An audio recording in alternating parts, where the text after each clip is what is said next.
So this is going to be part 2 of the lecture series. I'm excited to welcome Dr. Rachel Havrelock. Dr. Rachel Havrelock is a professor in the Department of English at the University of Illinois at Chicago. Her book, The Joshua Generation, Israeli Occupation and the Bible from Princeton University Press, tells the story of how the Bible became militarized, yet still holds lessons for de-escalation and cohabitation. An earlier book, River Jordan, The Mythology of a Dividing Line from University of Chicago Press, explores the formation of contested borders in the Middle East and their impact on transboundary water. While conducting research for River Jordan, Rachel became involved in environmental peace building with the Israeli-Palestinian Jordanian NGO Eco-Peace Middle East. Learning how to bring people together to understand and protect shared resources of water inspired her to create the Freshwater Lab in Chicago. The Freshwater Lab pursues research, teaching, and public events that advocate for justice and ecosystem health around the North American Great Lakes. Its work has received awards from Friends of the Chicago River, the Wisconsin League of Conservation Voters, Friends of the Parks, Freshwater Future, and the U.S. Department of State. So without further ado, please welcome Dr. Hadlock. Thanks, everyone, and thanks, Noam, for organizing this. It's great to gather with people in this month of Elul and think about renewal, coming together in community, manifesting justice with Jewish roots, and just being together in conversation. And I'm really excited to be in conversation with all of you. I'm gonna kind of bring you into some of the things I am perennially wrestling with. And so I'll frame our discussion today, and I very much, like I said, I'm gonna drag you into Joshua land, unwittingly or not. And the two questions that I'm gonna frame up today is, in our contemporary moment in 2026, what do we think it means to be for Joshua, right? What are some of the stakes and political implications and ramifications of being for Joshua? And to that, I think I have some better answers, but let's go. And then on the flip side of that, and I'll try to divide the time equally. What does it mean to be against Joshua in our moment? And what are some of the ways in which this might manifest and even be a guide for action? So when I say Joshua, I mean that biblical book, right on the other side of Torah at the beginning of Nevi'im. And I'll tell you a little bit of my own history with this book. I grew up in Detroit, Michigan, but in a Jewish day school that followed the Israeli curriculum. So Joshua was my 4th grade. And we had this map. It's the map I've been contending with my whole life, big map. We've probably seen it in many Hebrew schools and different Jewish institutions. And it was like the land of Israel, but was it ancient or was it modern?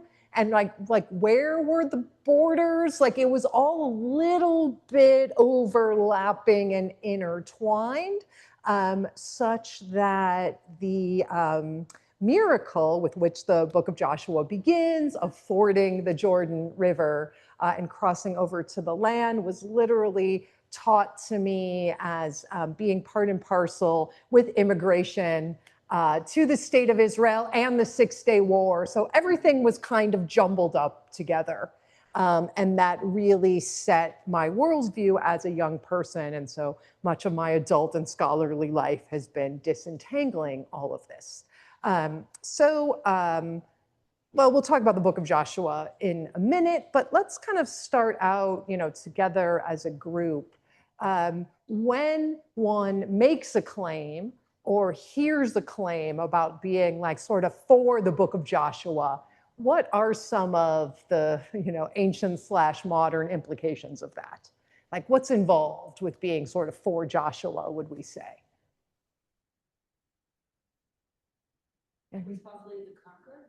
Okay, right. So on the one hand, right, this is the book of conquest, to the point that the land in the book of Joshua, right, becomes conquered, nichshavu, and that is, right, the very same root in Hebrew for the occupation, the kibush.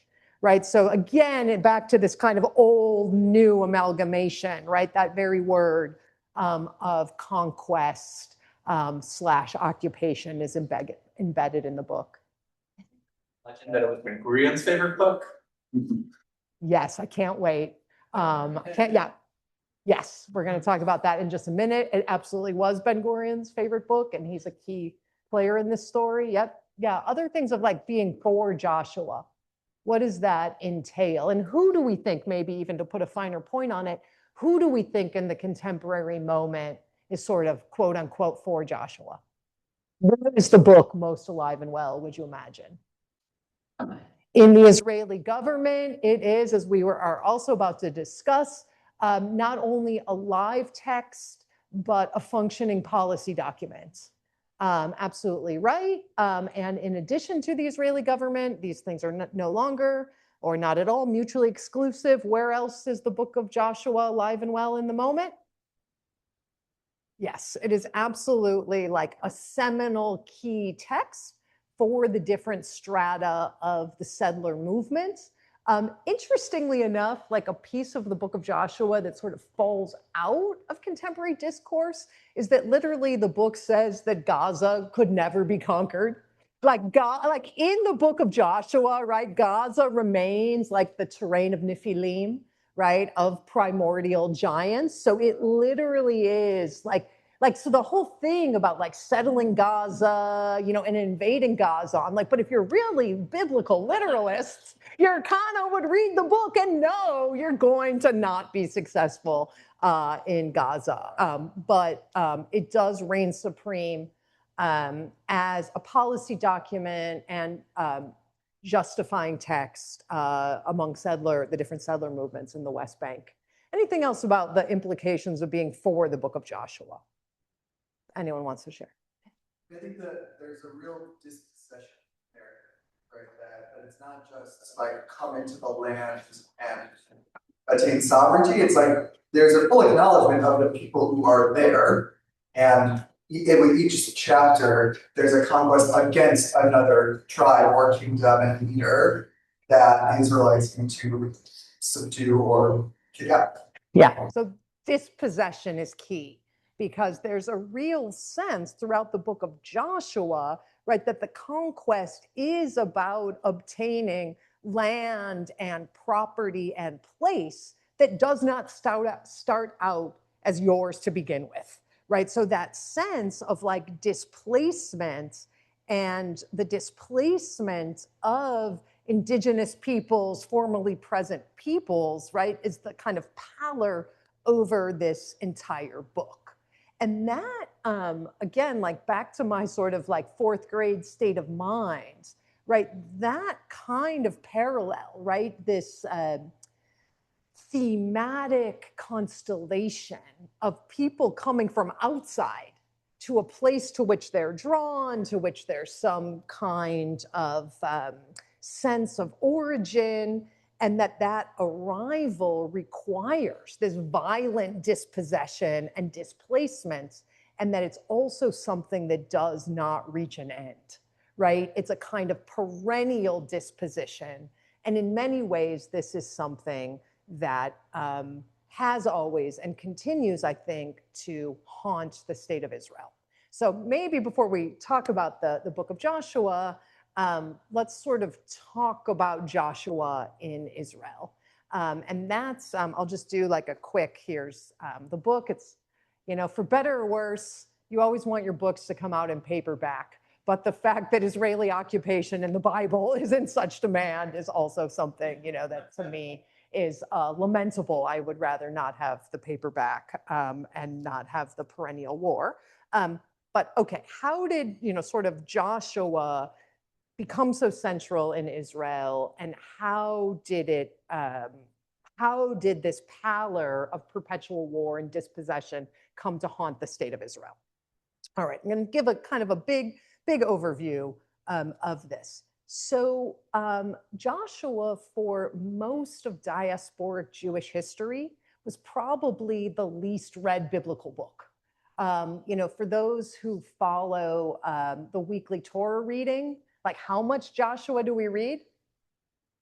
Not very much, right? We pretty much stay in the first 5 chapters, right? We get across the Jordan River. There's sort of, the second Passover, and we don't really read it.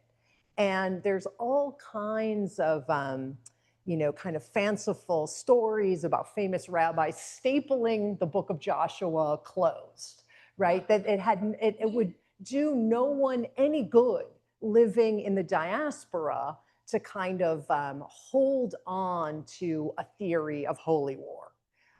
In rabbinic culture, of course, right, the warrior is not the kind of seminal icon, but rather, right, who's kind of the progenitor of the rabbis in a lot of ways?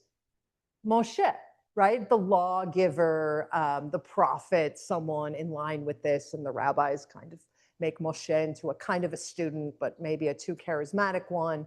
But Joshua, this idea of, being the warrior, of conquest, of war, it's for the most part not of value to the rabbis. Then there's, the tricky thing that, of course, right, Jesus is Joshua. And in many ways, that Galilean story of Jesus is sculpted to some degree around the story of Joshua. So that's another reason why diasporic Judaism kind of, put Joshua to the side. There's this Jesus analogy, there's holy war, there's this perennial war with others. It wasn't read very much.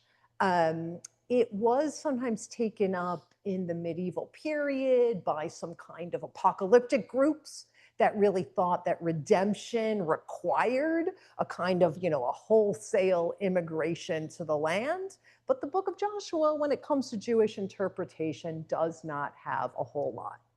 And this begins to change in the 20th century with the birth of the Zionist movement, when there very much is this idea that the only way that Jews can normalize is to nationalize. Right? We can talk about all of that, but right, this is coming out of European ethno-nationalism, of course, a philosophy that in many ways is built in contradistinction and against Jewish people, right? This kind of formulation of having, ethnic nativity in a certain geography that's bounded and unified, right? So much of European nationalism and Gil Anajar's work is very interesting in this capacity, right? So much of it is kind of built in contradistinction to the Jews on one hand and Arabs on the other hand.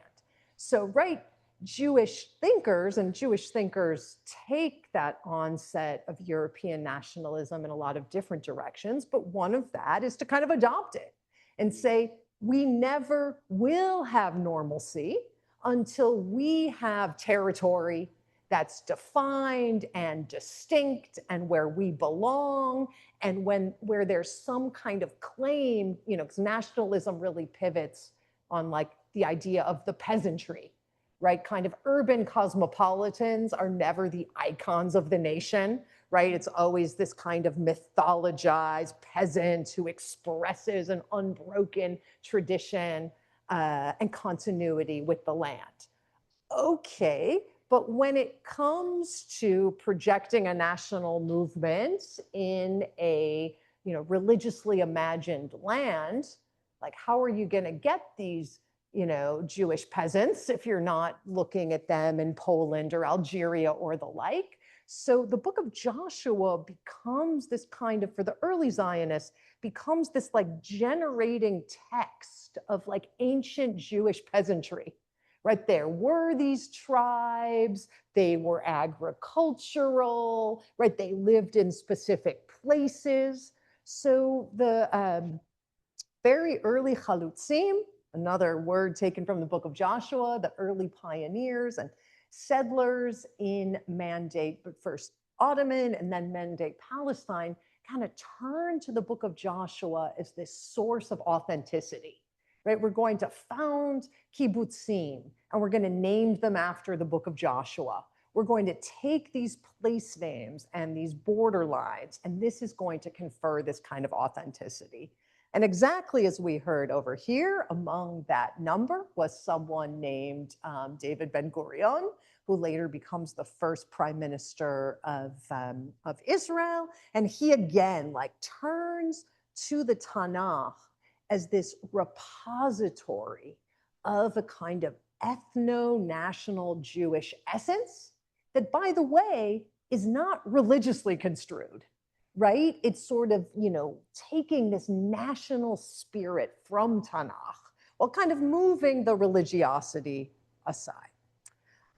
Okay, so that's kind of step one in the Joshua story.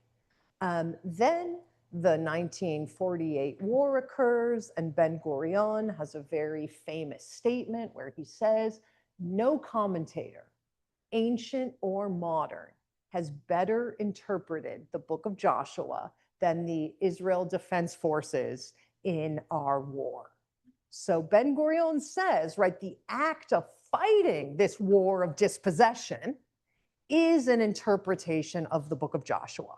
This is like a key moment in Jewish political interpretation of the book of Joshua. Okay, but Joshua still doesn't get synonymous with the state of Israel, right? It doesn't have the same cultural influence until 10 years later. And here's the part that I think is very interesting. So we move from 1948 to 1958.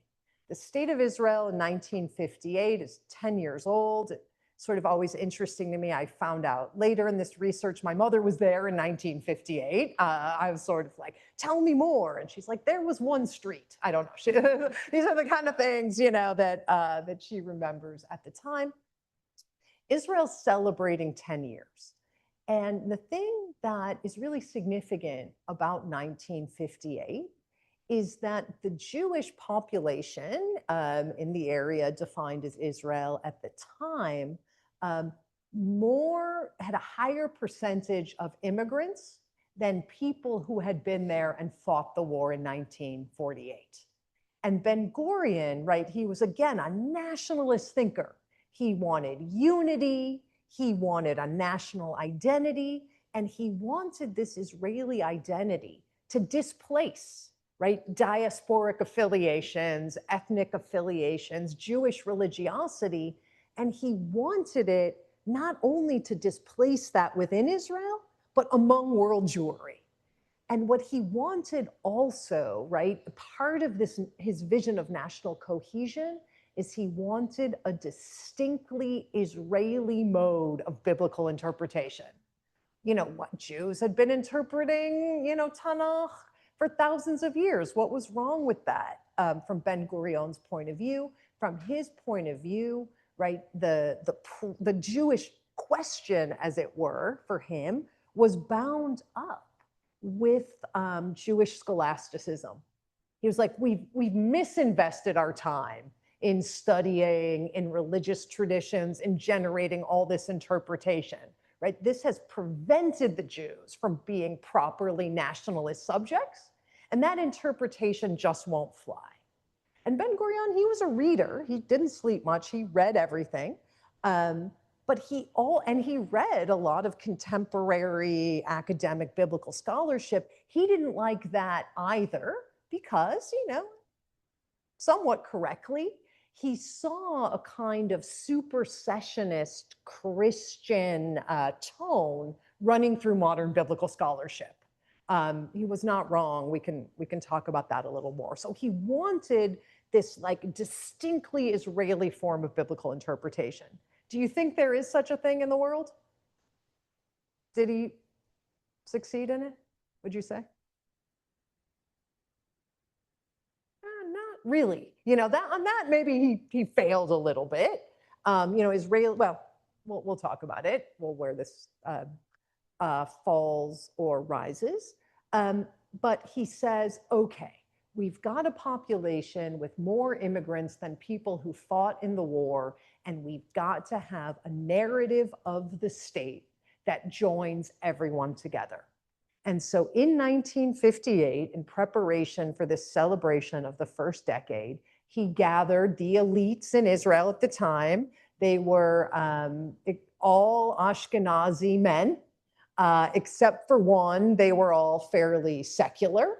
And these were the people building state institutions. And they had to come twice a month to Ben-Gurion's home on, right before Shabbat. And they stayed and interpreted the book of Joshua for as long as Ben-Gurion wanted them there. And they produced, right, an interpretation of the book of Joshua, but more significantly, at this 10-year mark, they literally fuse the narrative of Joshua's conquest and the founding of the state of Israel. So that narrative that I received in the 4th grade was like directly an output of this process. And what happens in that interpretation of the book of Joshua is that the 1948 war gets narrated in very mythic tones, right? We were the underdog, everyone was against us, miracle intervened. And it also, right, without ever talking about the actual dynamics or dimensions of Palestinian dispossession, right, kind of naturalized that kind of dispossession in the state of Israel's narrative.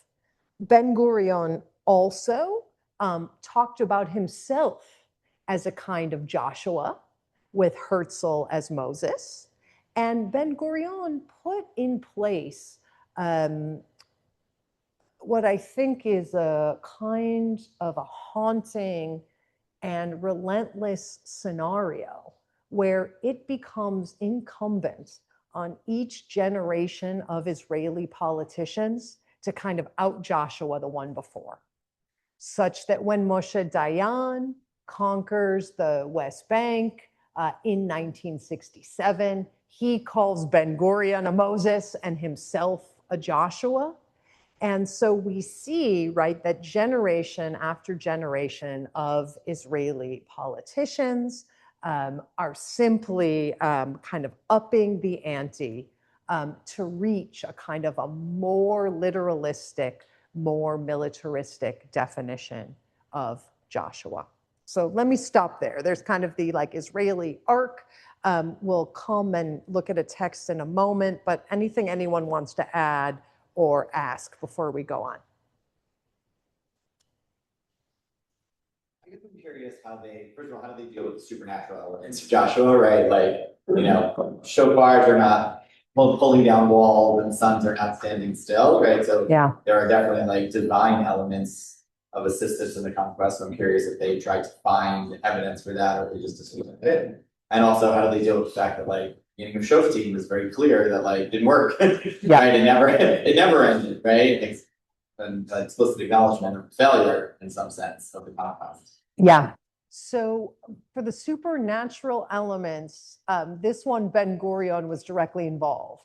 He said, everywhere that it seems like God is working, that's actually the national spirit. And the national spirit can achieve things that seem beyond the boundaries, you know, of kind of the ordinary. So that was that. Okay. Yes, exactly right. And Ben-Gurion, like he did have like, you know, he did have like this sense of like the Geist, right? That like the collective spirit, right, can achieve things that are, you know, beyond the possibilities of an individual or regular human time. Okay, now what about this other uncomfortable fact, which is absolutely right, that whether you go into the book of Judges or even read the second half of the book of Joshua, right, the conquest, oh, please. I mean, I think Joshua itself feels that tension at the end, where Absolutely. Joshua is said to not have left any territory unconquered, even though Joshua itself says territories that are conquered are unconquered. 100%. 100%. So both the book of Joshua and the book of Judges, you know, produce this paradoxical textual evidence that you've just taken us through this bloody conquest where apparently everyone's exterminated and cleared from the land and they're all gone. And you can, right, you finish Joshua chapter 12, there's all these hyperbolic, grandiose claims, and you turn to chapter 13, and all the allegedly exterminated people are all still there. So I'll tell you what Ben Gurion's group did, and then I'll tell you what I think. So within Ben Gurion's group, the big fight, talk about the narcissism of small differences, but it was a big fight. There was a big fight between Yigael Yadin and Yochanan Aharoni. They were two archaeologists who were quite involved in the 1948 war and in settlement projects of the 1950s. For those that are interested in these things, Yadin is the founder of the Jerusalem School of Archaeology, which is quite literalistic and nationalistic until today, and Aharoni of the Tel Aviv School of Archaeology, which is, kind of much more like post-national, runs away from grandiose narratives. But Yadin and Aharoni fought big about this. And the way they structured the fight was, Yadin insisted that conquest occurred through concerted, centralized wars with big armies. And Aharoni said, look, conquest is really this ongoing process of settlement, push in a little more, retreat a little bit, push in farther. So that's Ben Gurion's group kind of dealt with it through this fight, but in the end, everybody, Aharoni was pretty embattled and they all got behind Yadin. So, what do we do with this too? This is a good place to go. What do we do with these two parts of the book of Joshua? I have to say in my own reading, spending time with what Ben Gurion was doing with Joshua and what political interpreters have done afterwards really opened my eyes to what's going on in this book of Joshua. That if we really read the second half of the book of Joshua and Judges seriously, we kind of see that there is no nation other than in the narrative of conquest, right? When we look at these stories, what we see are these kind of overlapping affiliations of tribe, of clan, of household, and how all these different tribes and clans and households are living in real space and time with neighbors.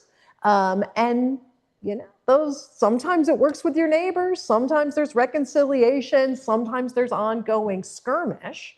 And so that narrative of grand conquest that we read in Tanakh seems very much about kind of catalyzing a national unity that is not there on the ground.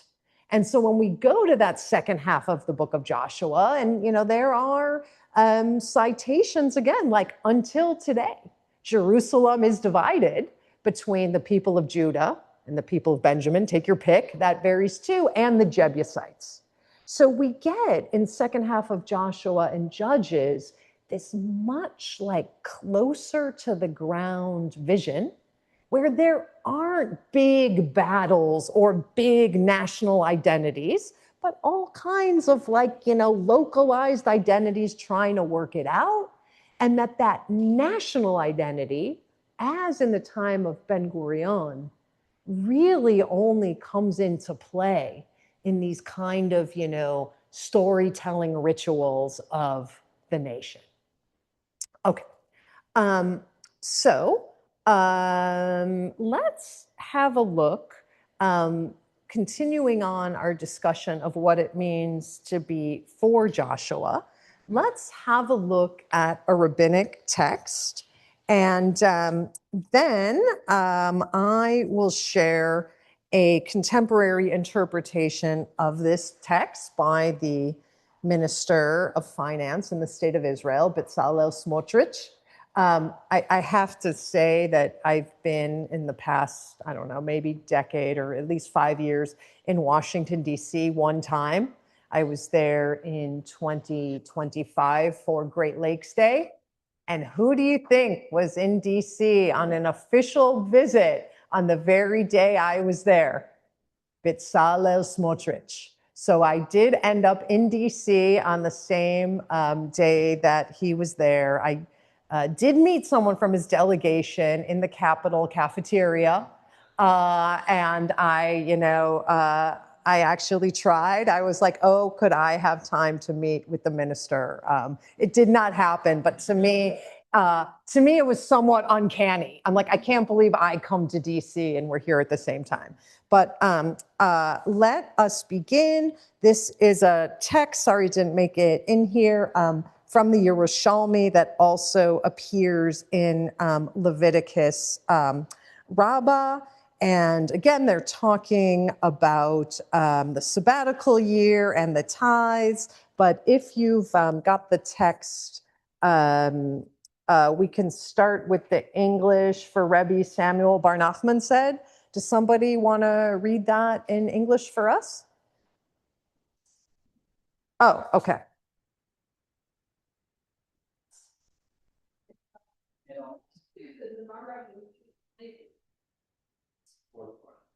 Yeah. Fourth line. Yep. Would somebody read it out loud? Anyone want to do it? Please. Bar Nachman said, Yehoshua sent 3 orders to the land of Israel before they entered the land. Those who want to evacuate should evacuate. Those who want to make peace should make peace. Those who want to go to war should go to war. Your Yahazites evacuated, believed in the Holy One, praised be He, and went to Africa. Until I come and take you to a land like your land, that is Africa. People of Edom made peace, that the inhabitants of Edom had made peace with Israel. 31 kings went to war and fell. Okay, so here is our rabbinic passage about the 3 orders. And okay, so let's just review. What are the 3 orders? So this is, right, Joshua in this version before the conquest, right, kind of sends a party ahead of time and stipulates 3 possibilities. What are the 3 possibilities? Peace or war. Okay. How do we in this room, or how do you in this room kind of understand this? Do you see it as a moderating text or a kind of more incendiary text? How do people see it, right? You got the 3 possibilities. Moderating.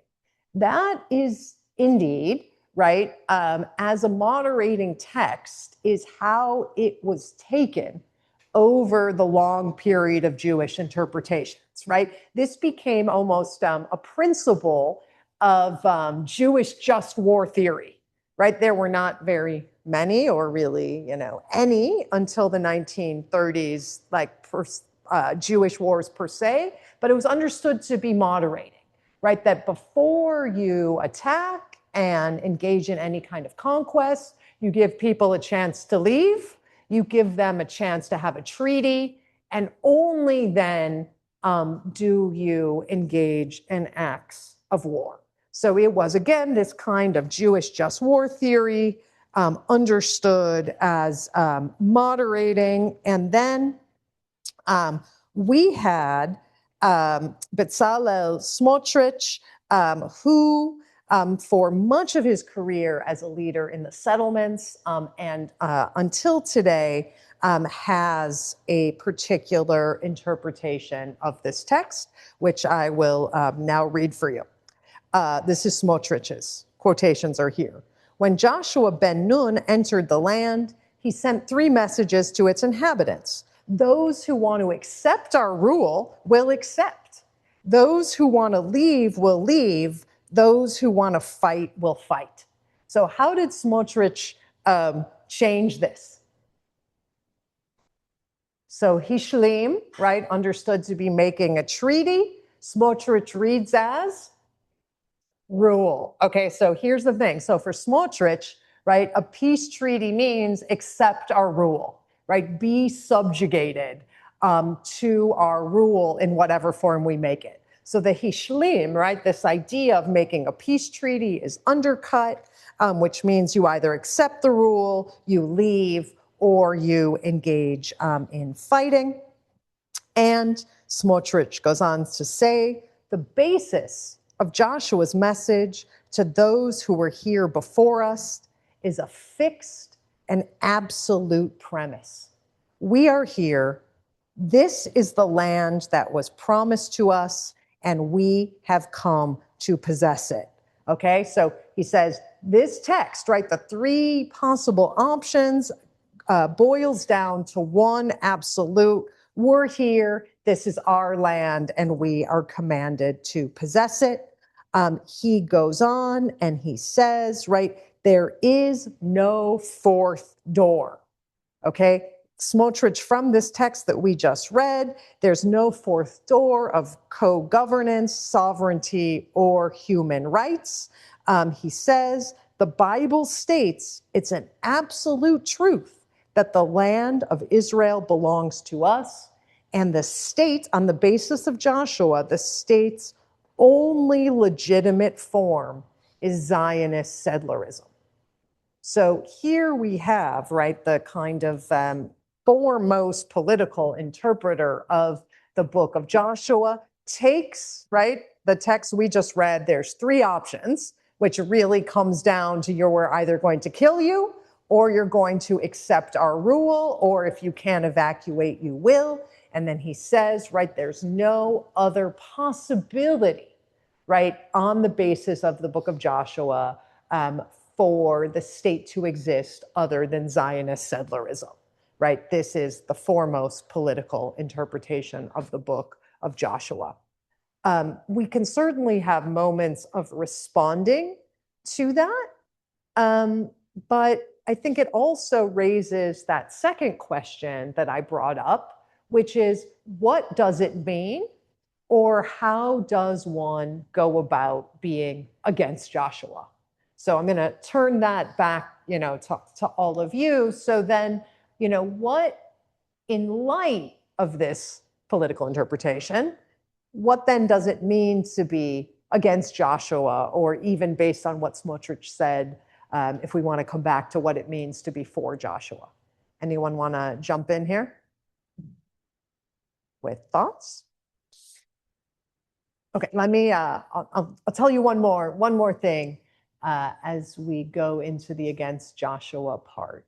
The kind of the follow-up to the Joshua generation that I'm working on right now is talking about the Joshua state.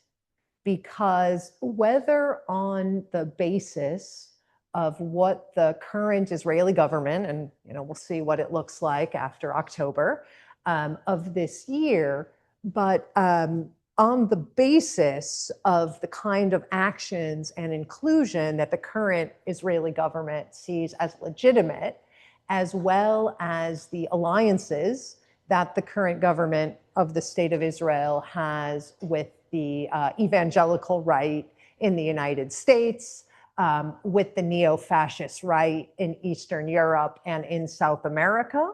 I think that we have reached a point in history that, again, I call the Joshua state, where rather than Jewishness or Judaism being the underpinning of the state, meaning that it's on the basis of ethnic or religious affiliation, right, that one belongs in Israel, I think this kind of Zionist settlerism that Smotrich heralds has really become that index of inclusion in the state of Israel. So, right, whether one affiliates with that, accepts it, promotes it, right, I think that has become, right, the main, maybe as Ben-Gurion put in place back in 1958, that kind of commitment to militarism, to dispossession, to aggression has actually become what constitutes a member or a supporter of the state of Israel, rather than, right, this kind of Jewishness or Judaism. Get what I'm saying here? So we're at a state of like the Joshua state, because even, right, moderately liberal figures in the state of Israel are often disqualified, excluded. And we're seeing, right, this whole kind of reconsolidation in which it is this kind of neo-fascist right that's supporting Israel. Anyone want to jump in? Yeah, Irene.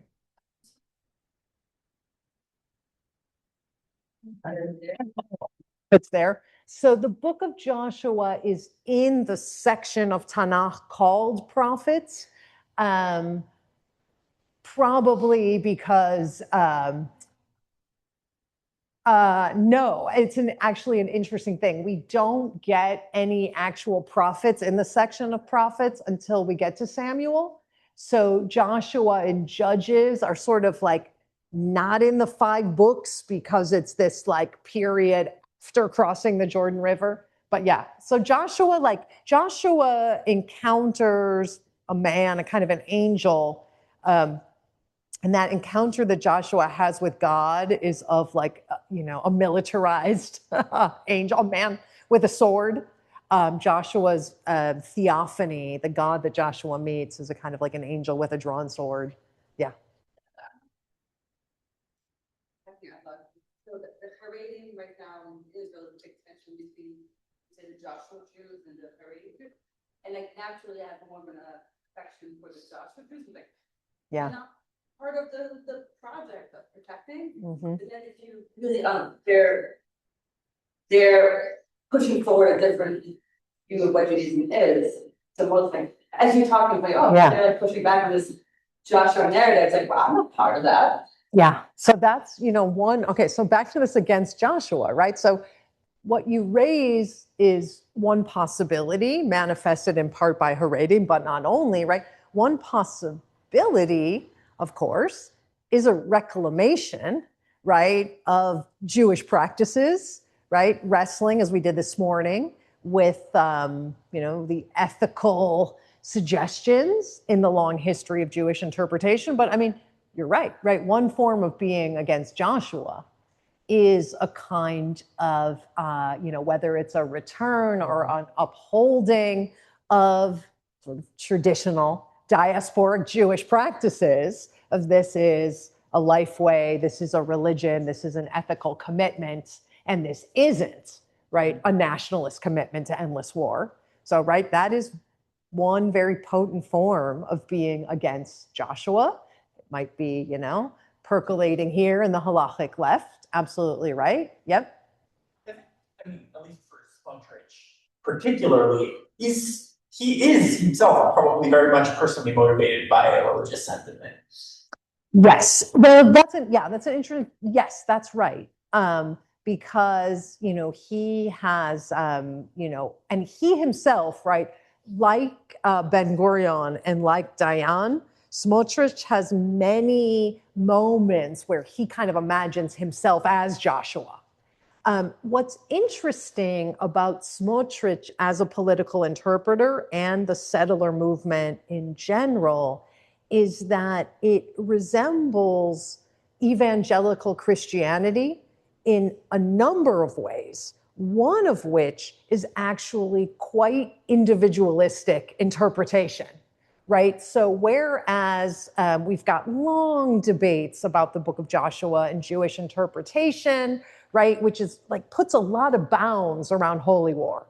One of those being the text we just read. You got to give people a chance to make a treaty. You've got to give people a chance to leave, right? Nobody should be subjected to forcible genocide. And there's also all kinds of boundaries around the idea of holy war in traditional Judaism, because like, what's a commanded war? What's a voluntary war? A commanded war also has to have a collectivist aim.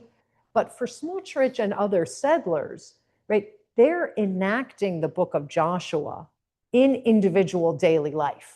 Like for Ben Gurion, he would not say, oh, Israelis, like go out and do it. He would say, you're going to enlist in the army. We're going to do this, together collectively. Whereas for Smotrich, no, like you live Joshua every day, right? You go out there, settlers go out there, go attack those neighbors, go burn down those olive trees, right? Go cover up that well because, right, we're doing Joshua in real time.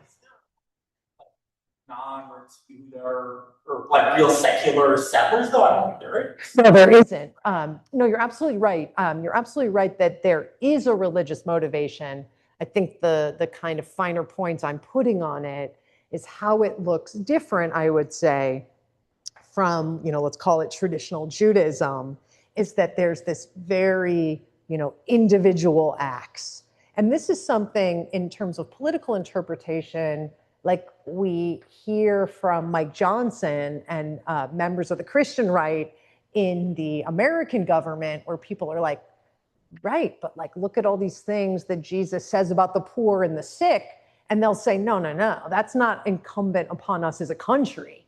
That's like up to you as an individual. So I'm saying the settlers have really kind of taken that evangelical mode of interpretation, and they're reading the book of Joshua as like an individual mandate.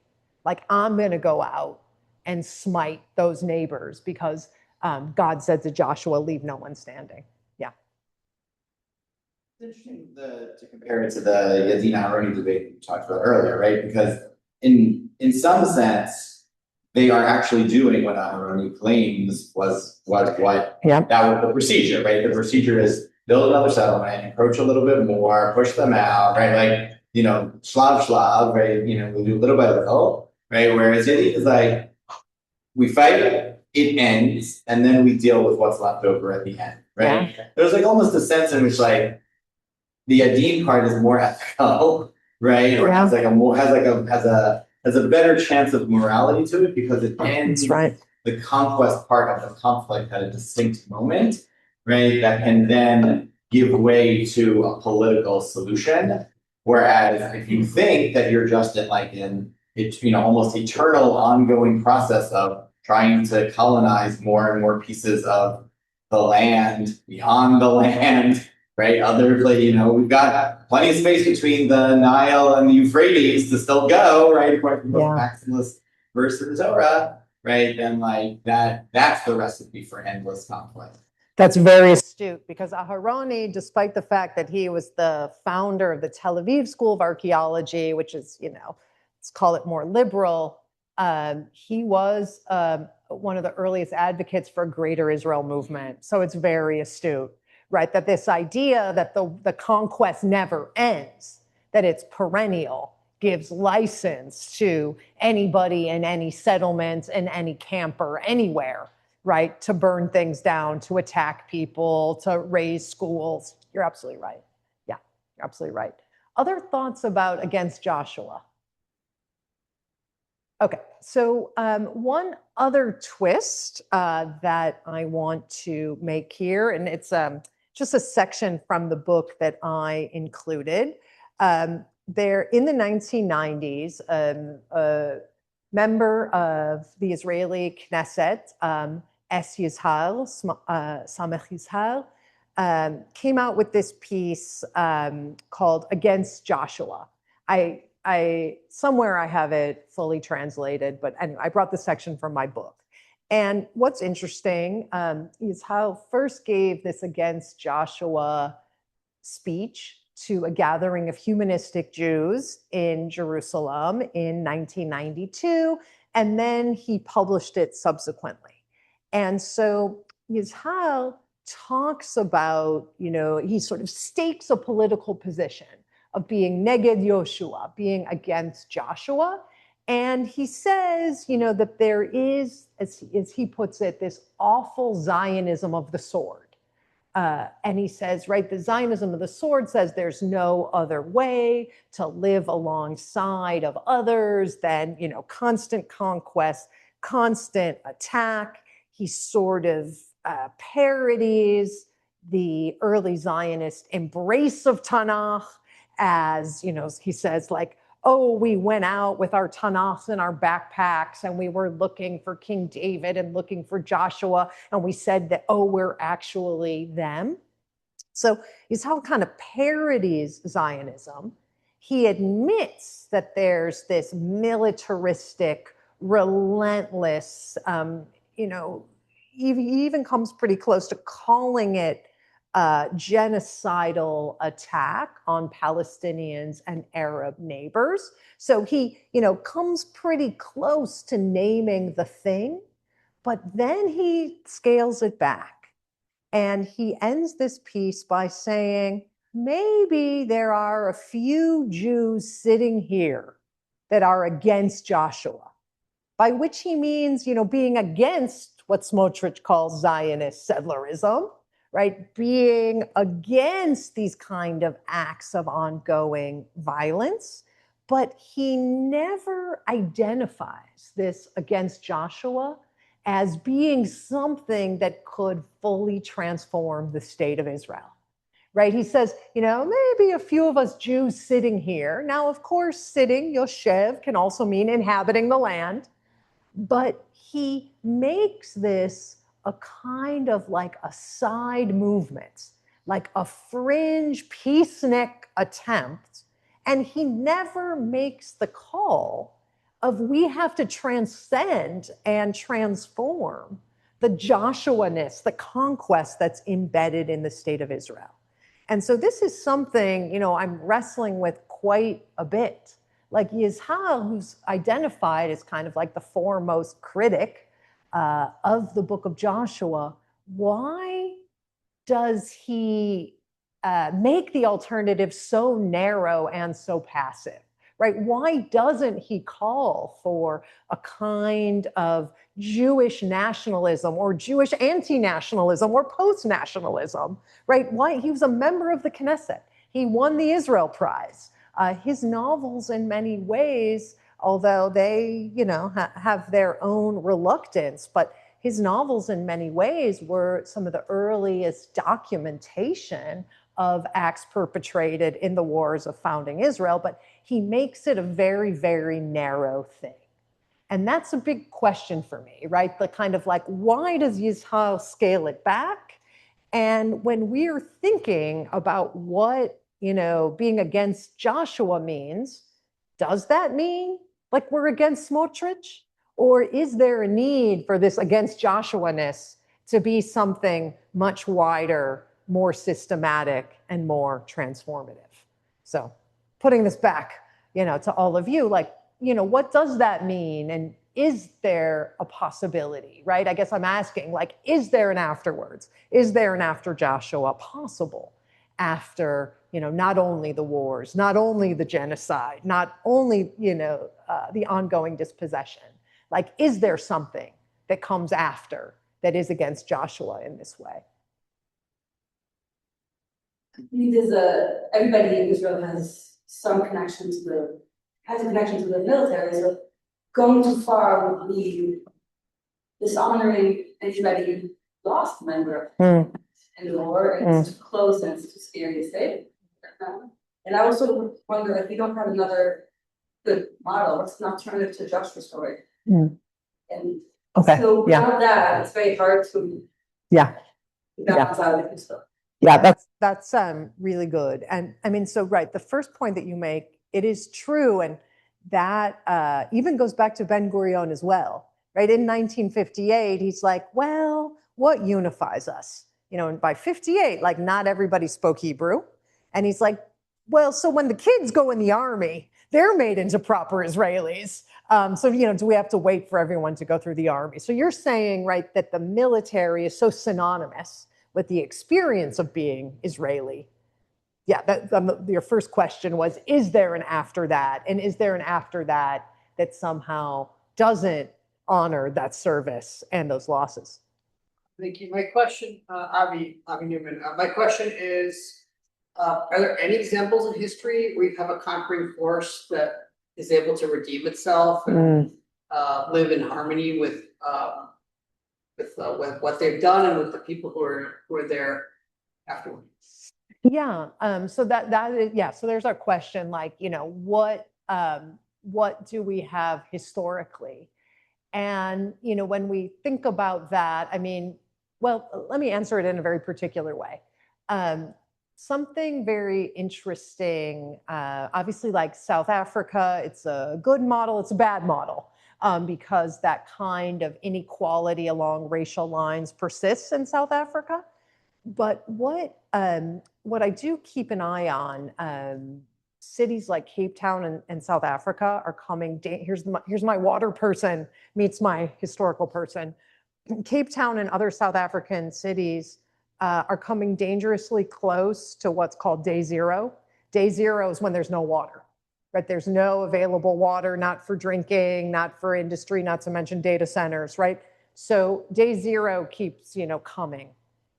And what we see in most occasions of environmental crises, some of us were talking about the blackout 12-day blackout in Gary over lunch in Deanna.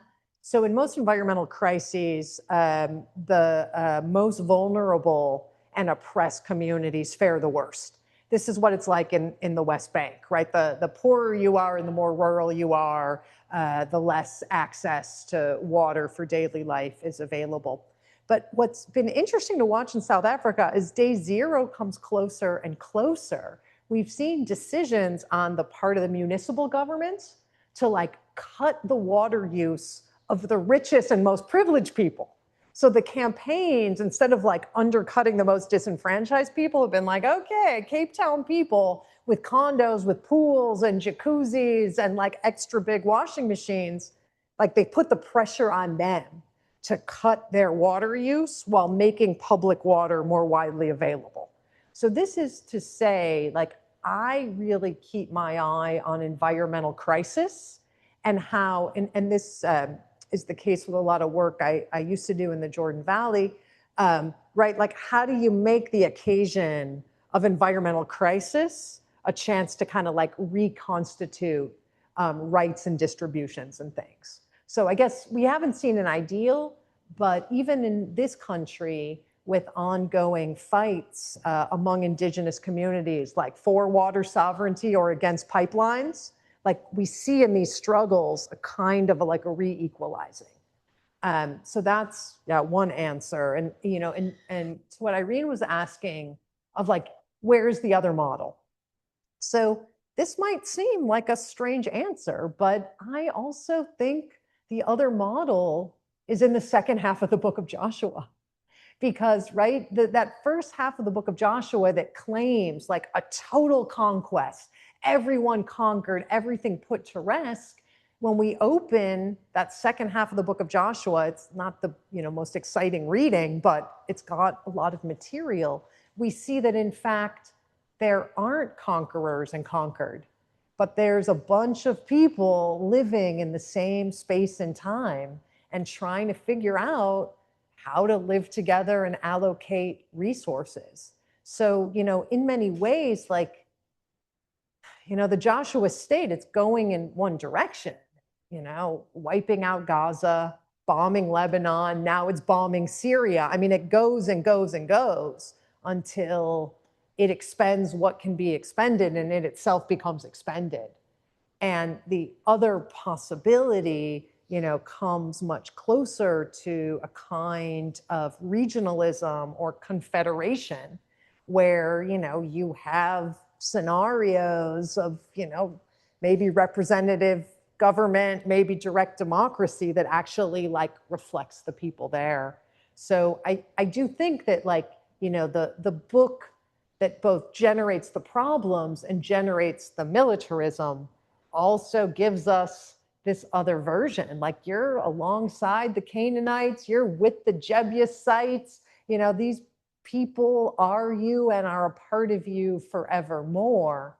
And, again, in particular, in our moments of environmental crisis, like, where does this end, right? How does it stop? Because, one version that I like to point out, in the past 2 years, all of the wastewater treatment in the Gaza Strip has been bombed. There used to be 3. There's one pipe of fresh water that goes into Gaza. There's some small desalination happening at the beach, but let's take like the bombing of the wastewater plants. And there was one in North Gaza, very hard one, a lot of international loans. It was keeping North Gaza from being awash in wastewater. It was bombed by Israel, but that wastewater plant was also in Israel's best interest. Why? 17 kilometers away is one of the Israeli desalination plants in Ashkelon. Right, that provides drinking water for most of southern Israel. If there's no wastewater treatment in Gaza and all that waste pours into the Mediterranean Sea, right, not only is that terrible for beachgoers, but that is a contamination of the wastewater of millions of unhoused people that go into your drinking water source. So, right, there's a way in which the perennial militarism is also starting to come home to roost and undermining Israel in its, in its essence. So again, right, is the kind of being against Joshua moving on, right, to this second part where the kind of overarching myth of the conquest is exposed as being counterproductive, and some other, right, kind of form of political claim and sovereignty rises up in its stead. So, okay, just to kind of summarize, and then we can take any final thoughts, right? So this kind of like being against Joshua, I suppose there's like a narrow view of it, which is, against Zionist settlerism and Smotrich. There's a kind of a religious counter-interpretation and rejection of Zionist settlerism as a religious position.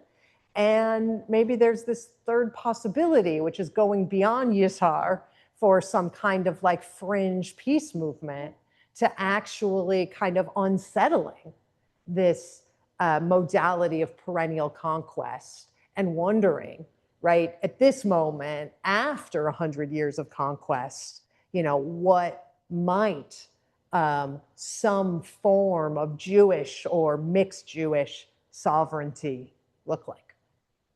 Okay, final thoughts, comments, interventions.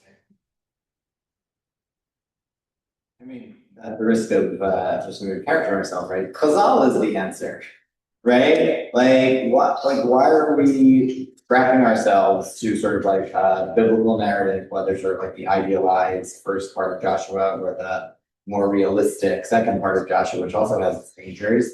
And like there were models of Jewish coexistence. It wasn't power per se because of the Romans, right? Could do some fancy footwork and try to analogize like internationally governed at the UN, like whatever, right? But like Chazal, like read Mishnah's Ryan. That's like, right. They're living with like non-Jews, they're living with non-observant Jews, they're living, like, how do we eat the same food? How do we like have commensality? Like, it's not that Jewish history is not replete with models of coexistence between Jews who are loyal to the Torah and other Jews who are not, and non-Jews and all of that stuff, right? I think what you have to give up is the fantasy of ultimate control, right? And on some level, that feels like the biggest leap because everyone loves to have power and nobody loves limitations on their power, right? Yeah. But it seems like the models do exist within the broader scope of Jewish history.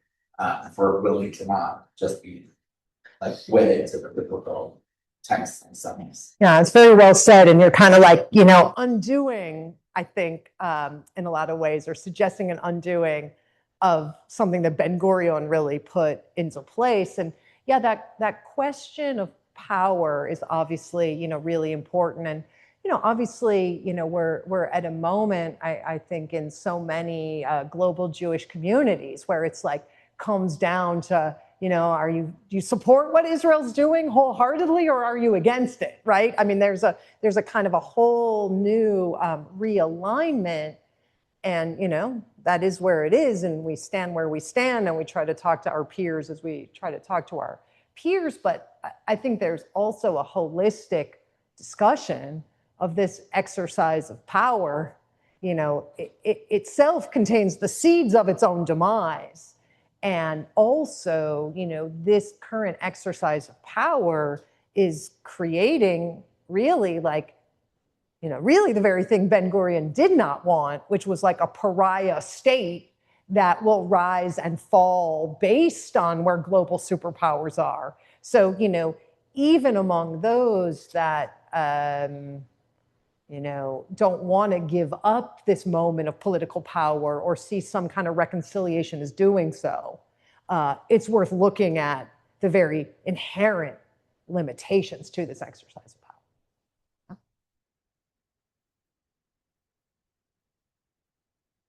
All right, that is a wrap. Thanks so much, everybody.